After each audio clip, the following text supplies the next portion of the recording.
থেকে যে টাকাগুলো বাড়তি নিছে গ্যাস থেকে আমরা ওইগুলো এখন উদ্ধার করে দিচ্ছি। না খেয়ে মরে যেতেছে মানুষের বাঁচার উপায় পাইতেছে না। কিছু কুত্তার বাচ্চা আছে এরা 1400 টাকা দামের গ্যাস 2200 টাকা পর্যন্ত চাইতেছে। একটা গ্যাস দাম 2200 টাকা পর্যন্ত চাইতেছে। কত করে বিক্রি করছেন? কার কাছে 1800 ছিল? একটা 100 টাকা প্লাস্টিক বোতল এটা বিক্রি হচ্ছে না, মিশা যাবে না, একদম মিশা যাবে না। এই দোকান দেশের দক্ষিণাঞ্চলে 9টি জেলায় ভয়াবহ আকারে বন্যা কবলিত হয়েছে। আর সেই সুযোগে কিছু ব্যবসায়ী সিন্ডিকেট তৈরি করে গ্যাস ব্যবসায়ীরা তারা 1650 টাকার গ্যাসকে 2400 টাকা, 2600 টাকা, 2200 টাকা বিভিন্ন আকারে তারা এগুলো বিক্রি করতেছে। এবং যেখানে একটু গ্যাসের প্রয়োজন বেশি সেখানে ওরা গ্যাসের দামও বেশি বৃদ্ধি করছে।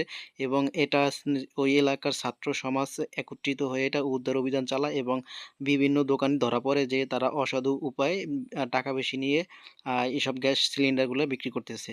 তো ছাত্র সমাজকে অবশ্যই তারা ধন্যবাদ পাওয়ার যোগ্য। এই ধরনের সিন্ডিকেটকারীদেরকে অবশ্যই কঠিনভাবে শাস্তির আওতায় এনে কঠোর শাস্তি ব্যবস্থা করতে হবে।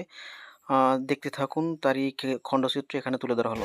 সবার দোকানে গ্যাস আছে, ওনারা গ্যাস গুলো মজুত করেছে তাদের গোডাউনের ভিতরে, কিন্তু বলতেছে কোনো গ্যাস নেই। আমরা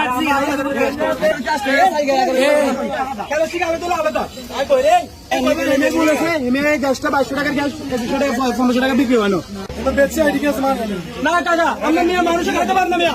100 টাকা দিয়ে গ্যাস লাগ করে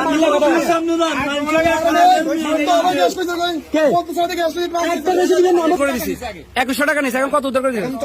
600 টাকা উদ্ধার করছি। ওখানে এক আন্টি, উনি সকালবেলা গ্যাস আছে দোকান থেকে, উনি বলছে দোকানে কোনো গ্যাস নাই, কিন্তু ওনার থেকে আচ্ছা ওনার দোকান থেকে যারা গ্যাস স্টেশন অতিরিক্ত দাম দিয়ে এই দামগুলো উনি ফিরে দেবে। এখন থেকে ওনার দোকান থেকে গ্যাস যে স্টিলের লোহার বোতলগুলো আছে ওগুলো 1550 আর প্লাস্টিকের বোতলগুলো 1650। এর থেকে যদি 1 টাকা বেশি না আমাদেরকে জানাবেন, আমাদেরকে জানাবেন। আপনারা 3 কল দিবেন, ব্যবস্থা নেবেন।